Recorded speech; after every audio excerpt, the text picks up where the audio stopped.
इस वीडियो में हम बात करेंगे आईपीसी के सेक्शन 75 के बारे में, धारा 75। तो इंडियन पिनल कोड के इस सेक्शन की सबसे पहले डेफिनेशन चेक करते हैं, उसके बाद एक एक पॉइंट आपको सिंपल तरीके से समझाऊंगा मैं। तो डेफिनेशन क्या कहती है इसकी? हूएवर हैविंग बीन कन्विक्टेड, मतलब जिसको सज़ा दी गई है, by a court in India of an offence punishable under chapter 12 और चैप्टर 17।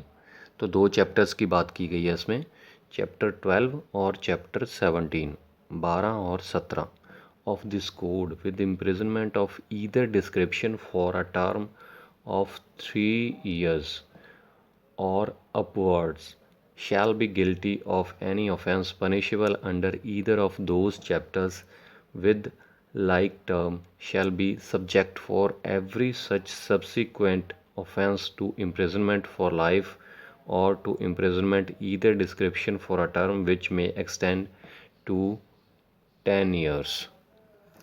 तो देखिए इसमें आईपीसी के सेक्शन 75 में क्या कहा गया है कि अगर कोई ऑफेंस, कोई अपराधी जिसको सज़ा दी मिल चुकी है एक बार, अगर फिर से वो कोई अपराध करता है, कोई ऑफेंस करता है, कोई ऑफेंस कमिट करता है, तो उसकी सज़ा जो है, उसकी सज़ा में वृद्धि कैसे होगी, उसको सज़ा बढ़ाकर कैसे दी जा सकती है।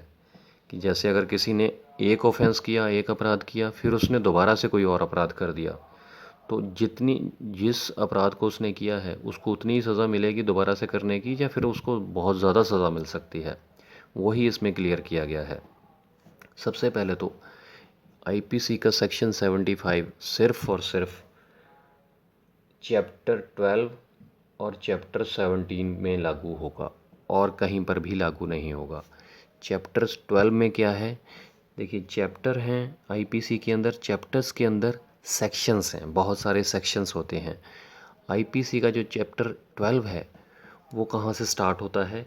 वो स्टार्ट होता है 230 से लेके 263A तक, ये है चैप्टर 12।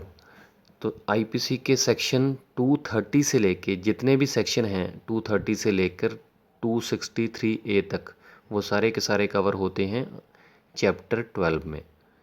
और चैप्टर 17 कहाँ से स्टार्ट होता है? चैप्टर 17 स्टार्ट होता है 378 आईपीसी के सेक्शन से लेकर 462 तक। तो जितने भी सेक्शन 378 से लेकर, जितनी भी धाराएं 378 से लेकर 462 में हैं, वो सारे के सारे चैप्टर 17 में आती हैं।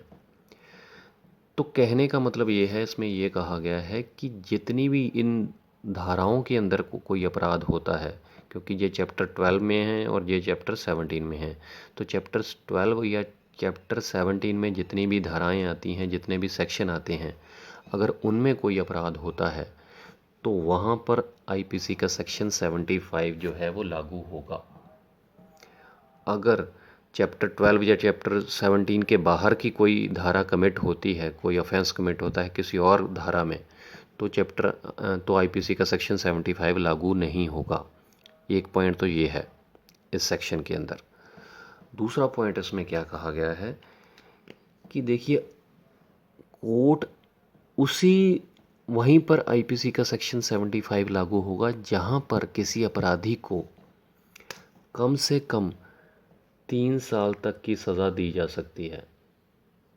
3 साल या 3 साल से ज़्यादा उन सेक्शंस के अंदर, चैप्टर 12 और चैप्टर 17 में भी उन सेक्शंस के अंदर, क्योंकि हर सेक्शन में 3 साल या 3 साल से ज़्यादा की सज़ा नहीं है चैप्टर 12 और चैप्टर 17 में, तो ये भी वहीं पर लागू होगा। यहाँ पर कोर्ट कम से कम 3 साल या 3 साल से ज़्यादा कितनी भी सज़ा कर सकती है। अगर किसी अपराधी ने कोई अपराध कमिट किया जिसकी सज़ा कोर्ट दे ही 2 साल सकता है, 2 साल से ज़्यादा नहीं दे सकता है, चाहे वो चैप्टर 12 का ही कोई सेक्शन हो या चैप्टर 17 का कोई सेक्शन हो, तो वहाँ पर आईपीसी का सेक्शन 75 लागू नहीं होगा। तो कहाँ कहाँ पर लागू होगा आईपीसी का सेक्शन 75? एक तो जो चैप्टर 12 और चैप्टर 17 में जो सेक्शन आते हैं, अगर वो अपराध दोबारा से कमिट होता है तो। दूसरा, जहाँ पर कोर्ट के पास ये पावर है कि 3 साल या 3 साल से ज़्यादा की सज़ा दी जा सकती है। अब और अच्छे से समझते हैं। आईपीसी का सेक्शन 75 बात करता है कि अगर किसी अपराधी ने कोई अपराध कमिट कर दिया, एक बार उसने कोई अपराध किया, मान के चलिए चैप्टर 12 का कोई अपराध, कोई सेक्शन का अपराध कमिट कर दिया, 230 से लेकर 263A तक है। मान के चलिए उसने आईपीसी के सेक्शन 240 आईपीसी के सेक्शन के अंतर्गत कोई अपराध कमिट कर दिया 240, तो 240 आता है चैप्टर 12 में। तो उसने दोबारा से किसी चैप्टर 17 या चैप्टर 12 के किसी सेक्शन में अपराध कर दिया, चाहे किसी भी चैप्टर में दोबारा से कोई अपराध कर दे, तो उसने दो बार कमिट कर दिया कोई अपराध, पहले एक बार किया फिर दूसरी बार कर दिया। तो कहने का मतलब ये है कि उन दोनों अपराधों में, जो उसने दोबारा से भी अपराध किया है, उन दोनों अपराधों में अगर कम से कम 3 साल या 3 साल से ज़्यादा की सज़ा दी जा सकती है तो आईपीसी का सेक्शन 75 लागू होगा।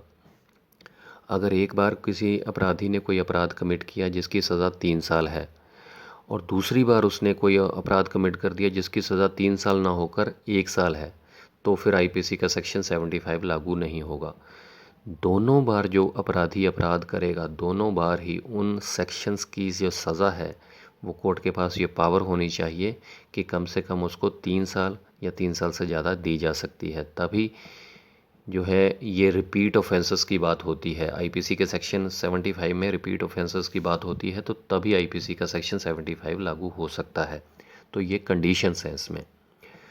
अब कहने का मतलब ये है कि जब एक बार किसी अपराधी ने कोई ऐसा अपराध कर दिया जिसकी सज़ा 3 साल है, और जो आईपीसी के चैप्टर 12 या चैप्टर 17 का हिस्सा भी है, तो वहाँ पर दोबारा से फिर से उसने कोई अपराध कर दिया, चाहे वो चैप्टर 12 का है चाहे वो चैप्टर 17 का है, और उसकी सज़ा भी दोबारा से भी उसको, जो उसने अपराध किया है उसकी सज़ा भी 3 साल दी जा सकती है, तो ये लागू होगा। और उसमें फिर कोर्ट कितनी सज़ा दे सकती है। जब एक बार अपराध कर दिया किसी अपराधी ने, दोबारा से फिर से उसने अपराध किया, रिपीट ऑफेंस, तो उसको जो कोर्ट है, कोर्ट के पास ये पावर है कि उसको जो इम्प्रिजनमेंट है वो कितनी दे सकती है। वो या तो 10 साल दे सकती है कोर्ट, या फिर उसको लाइफ इम्प्रिजनमेंट मिल सकती है। लाइफ इम्प्रिजनमेंट मतलब उम्र कैद। तो उम्र कैद या फिर 10 साल की सज़ा, इसका क्या मतलब है। देखिए, इसका मतलब ये है कि कोर्ट दोबारा से रिपीट ऑफेंस करने पर या तो उसको उम्र कैद की सज़ा सुनाएगी, लाइफ इम्प्रिजनमेंट देगी, या फिर उसको 10 साल तक की सज़ा देगी। ऐसा नहीं है कि कोर्ट कह दे कि इसको उम्र कैद नहीं देते, इसको 14 साल की सज़ा सुना देते हैं, या इसको 12 साल की सज़ा सुना सकते हैं। ऐसा नहीं है। या तो उसको उम्र कैद की सज़ा सुनाई जा सकती है, या फिर उसको 10 साल तक की सज़ा सुनाई जा सकती है। और यह किसको सुनाई जा सकती है, जिसने पहले कोई अपराध किया अपराधी ने, उसके बाद उसने दोबारा से कोई अपराध कर दिया। अब ज़रूरी नहीं है कि जो अपराध उसने पहले किया बिल्कुल सेम टू सेम ही वो दोबारा से वो अपराध करेगा, तभी रिपीट ऑफेंसेस माने जाएंगे और तभी आईपीसी का सेक्शन 75 लागू होगा। ऐसा कुछ भी नहीं है। जैसे पहली बार उसने ऑफेंस किया आईपीसी के सेक्शन 240 में, वो चैप्टर 12 में कवर होगा। दूसरी बार उसने कोई और ऑफेंस कर दिया जो चैप्टर 12 का हिस्सा है, मान के चलिए 230 के अंतर्गत कोई अपराध कर दिया उसने। पहली बार किया उसने 240 के अंतर्गत, दूसरी बार कर दिया 230 के अंतर्गत, या चैप्टर 17 के किसी सेक्शन में कोई अपराध कर दिया, 378 आईपीसी के सेक्शन के अंतर्गत कोई अपराध कर दिया उसने, या 379 के अंतर्गत। तो ये ज़रूरी नहीं है कि जो दोबारा से कोई रिपीट ऑफेंस करेगा वो सेम टू सेम सेक्शन होना चाहिए। चाहे पहली बार उसने कोई और अपराध किया है और दूसरी बार उसने कोई और अपराध किया है, और चाहे वो चैप्टर 12 का हिस्सा था, चाहे वो चैप्टर 17 का हिस्सा था, तो दो अलग अलग अपराध करने को भी रिपीट ऑफेंसेस माना जाएगा, और वहाँ पर भी आईपीसी का सेक्शन 75 लागू होगा, बशर्ते कि उसमें कम से कम दोनों अपराधों में कम से कम 3 साल तक की सज़ा कोर्ट सुना सकती है। अगर 3 साल से कम की सज़ा है किसी भी अपराध में, चाहे पहले वाले अपराध में चाहे फिर सेकंड वाले अपराध में, तो फिर आईपीसी का सेक्शन 75 लागू नहीं होगा। तो ये थी जानकारी आईपीसी के सेक्शन 75 के बारे में, जो कि रिपीट ऑफेंसेस की बात करता है कि अगर अपराधी ने एक बार अपराध कर दिया तो उसकी सज़ा तो उसको उसी हिसाब से मिलेगी जो उस सेक्शन के अकॉर्डिंग मिलनी चाहिए। लेकिन अगर उसी अपराधी ने कोई और ऑफेंस कर दिया जिसकी सज़ा कम से कम 3 साल या 3 साल से ज़्यादा है और पहले वाले ऑफेंस की भी सज़ा 3 साल या 3 साल से ज़्यादा थी, तो फिर उसको रिपीट ऑफेंसेस माना जाएगा और उसमें कोर्ट उसको या तो 10 साल की सज़ा सुनाएगी या फिर उम्र कैद की सज़ा सुनाएगी। उम्मीद करता हूँ क्लियर हो गया होगा। कोई कन्फ्यूजन रह गई हो तो प्लीज़ कमेंट करके ज़रूर पूछिएगा, और लॉ से रिलेटेड कोई और भी जानकारी चाहिए तो भी आप कमेंट करके पूछ सकते हैं। जाने से पहले चैनल सब्सक्राइब ज़रूर कर लीजिएगा, क्योंकि इस चैनल पर कानून से रिलेटेड वीडियोस को सिंपल लैंग्वेज में बनाया जाता है। नेक्स्ट वीडियो में बात करेंगे आईपीसी के सेक्शन 76 के बारे में। तो चैनल सब्सक्राइब ज़रूर कीजिएगा और कमेंट करके ज़रूर बताइएगा ये वीडियो आपको कैसी लगी। शुक्रिया, धन्यवाद।